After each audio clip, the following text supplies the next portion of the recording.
ఈరోజు దేవుని వాగ్దానం లూకాసు వార్త 23వ అధ్యాయం 43వ వచనం. నేడు నీవు నాతో కూడా పరదైసులో ఉందువు.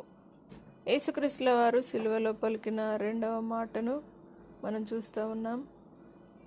అందుకు ఆయన వానితో, నేడు నీవు నాతో కూడా పరదైసులో ఉందువని నిశ్చయముగా నీతో చెప్పుచున్నాను. నేను నా ప్రియ సహోదరి సహోదరులారా, యేసుక్రీస్తుల వారిని సిలువ యాగంలో మనం గమనించినట్లయితే ఆయన సిలువలో ఉన్న త్యాగాన్ని మనము ఈ రెండవ మాట ద్వారా నిజంగా నేర్చుకునగలుగుతాం. యేసుక్రీస్తుల వారి కుడివైపున ఎడమవైపున ఇద్దరు దొంగలు, అనగా వారును సిలువ వేయబడి వారు చేసిన తప్పిదాన్ని బట్టి సిలువ వేయబడ్డారు. అందులో మొదటివాడు, మీరు దేవుడైతే మిమ్మల్ని మీరు రక్షించుకోండి, నన్ను రక్షించండి అన్నాడు.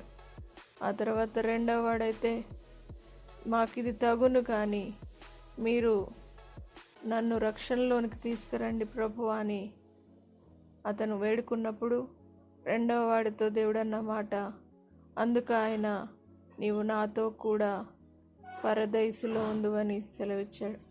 రెండవ వాడు, నీవు నన్ను నీ రాజ్యంలో జ్ఞాపకము చేసుకో అని దేవుని మనవి చేశాడు. ఈరోజు మన జీవితంలో మనము కూడా మన తప్పిదములను, మన పాపములను దేవుని ఎదుట ఒప్పుకొని ఆయన రాజ్యంలో మనల్ని జ్ఞాపకము చేసుకోమని మనం వేడుకున్నట్లయితే ఆయన తప్పక ప్రతి ఒక్కరి జీవితంలో మేలు చేస్తాడు. రెండవ వాడితో దేవుడు అన్న మాట, నేడు నీవు నాతో కూడా పరదైసులో ఉందువు. నా ప్రియ సహోదరులారా, ఆయన సన్నిధిలో మనం క్షమాహృదయం కలిగి, తగ్గింపు జీవితం కలిగి, విధేయతతో ఎల్లప్పుడూ దేవుని వేడుకున్నట్లయితే తప్పక ఆయన రాజ్యంలో మనం స్వతంత్రులు అవుతాం. కాబట్టి ఈ యేసుక్రీస్తుల వారు పలికిన ఈ రెండవ మాటను బట్టి మనము విధేయతను, తగ్గింపును వేడుకున్నట్టు నేర్చుకుందుము గాక. ప్రార్థన. పరిశుద్ధుడా, నమ్మదగిన దేవా, నీ కృతజ్ఞతాస్తుతులు నాయన. సిలువ యాగంలో మీరు పలికిన రెండవ మాటను మేము జ్ఞాపకం చేసుకుంటకు మీరు ఇచ్చిన ఈ మంచి అవకాశాన్ని బట్టి నీకు వందనాలు.